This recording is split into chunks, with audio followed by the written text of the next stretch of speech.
I mean, the three kind of programs that we've just seen there, and brands in their own way, are very diverse as well, because in their age. I mean, you've got Sherlock Holmes, which is almost 125 years old.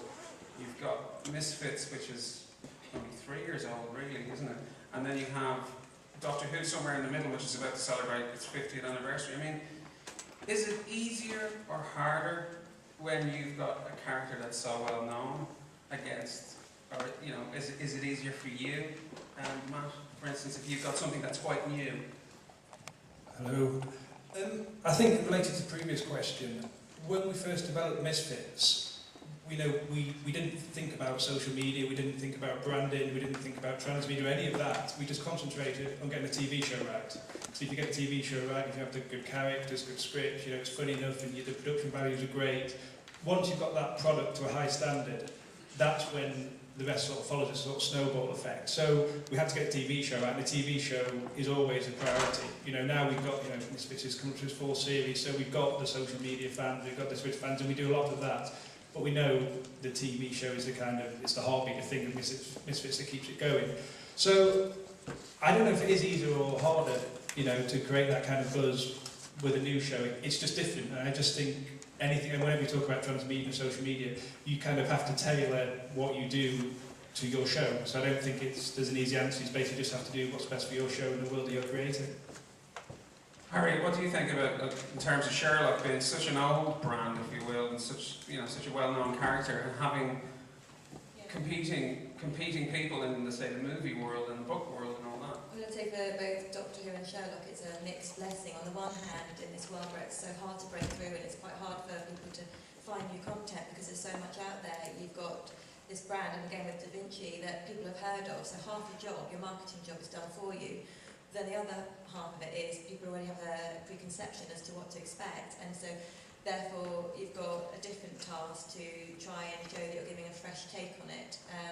And certainly with Sherlock, it has to be different for what's happening in the movies, or the whole, they absolutely wanted to steer away from the deerstalker and pipe look, and if you look at everything that you can see out there, you won't find that, because that's not the image of this Sherlock.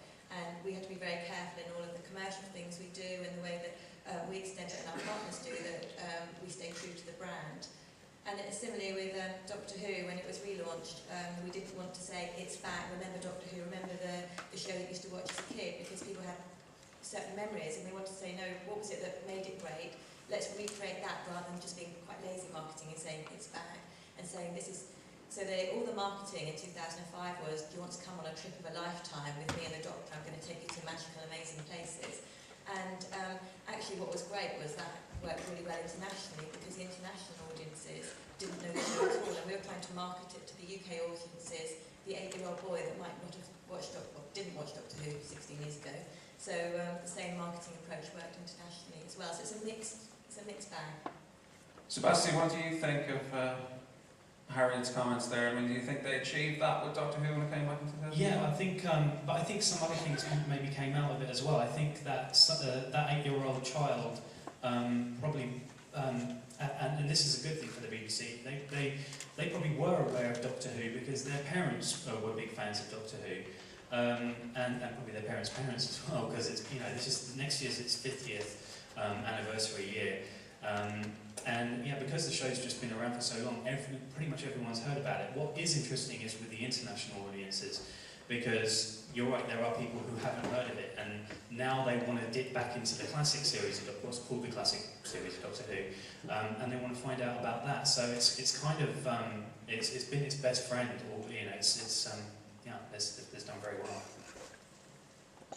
I was going to ask about something I read about the other day, which was this second screen apps kind of world that a lot of the countries are living in, and maybe Francesca, you can tell us about what it's like in Italy at the moment, but Z-Box is quite a popular launch in the UK, which allows people just greater interaction when they're watching a particular programme with that same group of people that are watching it via iPad, iPhone, and all the usual devices. And it recently launched in the US. I mean, not anybody in particular, but what's the panel's kind of view on second screen apps? I mean, they can often help broadcasters gauge what an instant reaction is rather than wait on overnight kind of ratings. What's your take on that?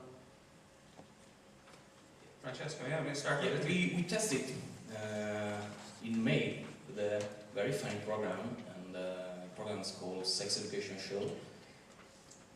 It's very light. My colleague in the room, and very funny with a journalist, very young, very kind, that move in the street and make a few questions to the people about sex in a very light way, and go deeper on specific argument. And what we did is to test. We launched a mini site with dedicated content, review, stage, or something like that. We launched the app, one of the first time for us, Italian program Italian series. We reached a huge number for us as we arrived around 50,000 downloads in less than 1 month. That's great. And we had 10 episodes, and during the television program, we launched the second screen too with Upper TV, that is the company that worked with The Walking Dead, X Factor in Italy, with Sky Italy. And we did also a research, a qualitative research after the test. What we've seen is a huge number of people that engage during the program, more or less 3,000 people during the program in the meantime, in overlap. And the funny thing is that engage with the content, with the poll, with the video during the advertisement. So my perception is that Italian people is not really yet for this kind of program, for this product, for this kind of program. So I think for reality, as X Factor, huge number. If you check the number for Sky Italy with the second screen, you have an boost activities on Twitter, social network during the program too. It's a little bit different with drama or comedy or program like sex education. But we have been really happy and excited, also because, as I told you before, it's very important also for the advertiser, as we have for the first time a unique advertiser that invests on television, microsite, app, and second screen. And I think this is a new frontier, also to engage, to talk, and to create a link, like a love mask to the customers. Okay, thanks. Matt, just turning to you. I mean, Misfits it's so popular as a show, and a predominantly young audience. I mean, how did you approach it from a kind of a social point of view? I mean, what were the kind of things that really worked and really brought the audience, into the show that the TV program just in certain broadcasts didn't do as well? I think the Misfits audience is a very young audience. It's got almost 2 million Facebook followers, and I've got 2 million, 78% are between 13 and 24. So it's very much a very younger demographic, which for the British broadcaster E4, their target demographic is between 18 and 30. So it's sort of perfect for the audience demographic for the channel the TX is on.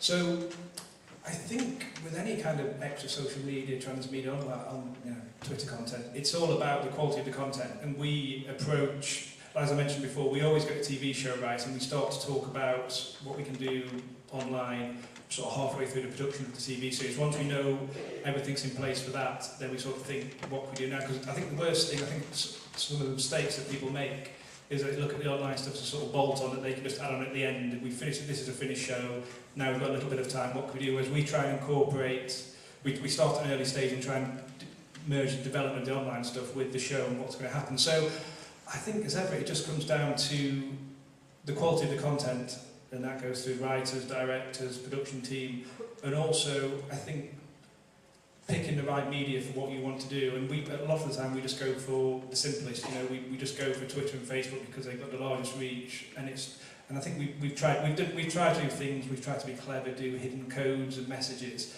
and it just doesn't work. So I think the thing is just to keep it simple and just do what works best for your audience.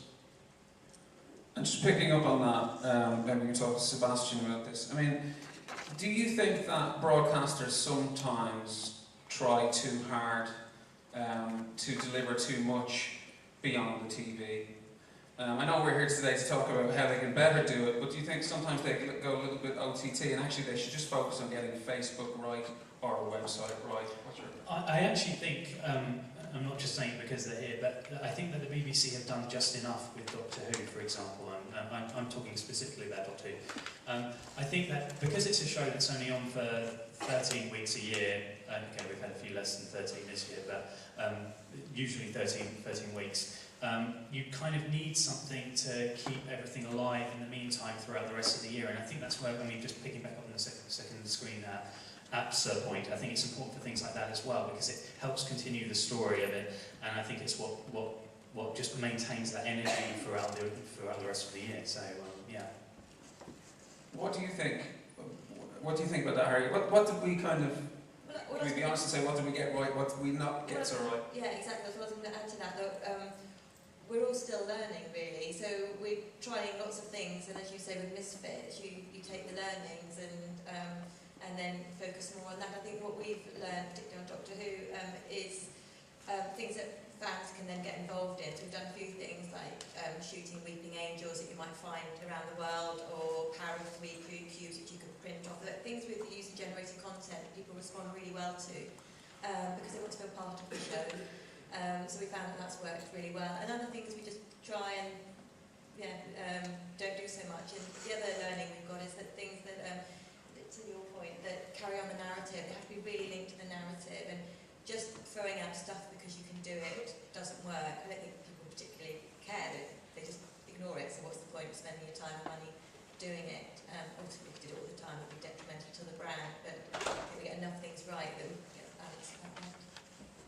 And do you think that broadcasters think carefully and often enough about the different demographics for their shows around the world, for instance? So I'm just thinking of Doctor Who, where in the UK it's a very family-orientated show that all families sit down together, whereas in the United States it's more adult. Yeah, that's something we have to think really carefully about and give the US teams a little bit more sway than traditionally given in the UK, and they're a bit more irreverent in their approach.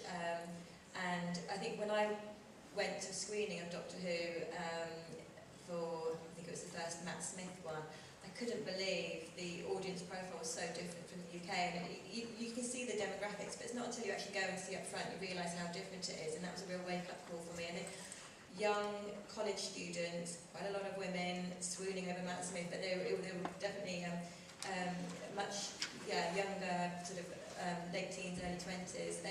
And now as a result, BBC America do things like recipes for baking Doctor Who Dalek cakes or things like that. They're just a bit fun and irreverent, and so before an episode, college students would get together, or even it could be a family thing. But so we have adapted our approach based on looking at who that audience is. Matt, I'd like to ask you about, Misfits' a huge fan base. Have you ever radically changed, not necessarily the show, but how you approach or engage with the fan outside, beyond the TV screen, as a result of direct response from the fan groups? I think the simple answer is no. That's short and sweet. No, I'm just trying to pass the mic along, please. I mean, we try not to, because I say our focus is, and I know we're talking about the second screen and the social media, our focus is always a TV show, and Howard Overman, the creator, he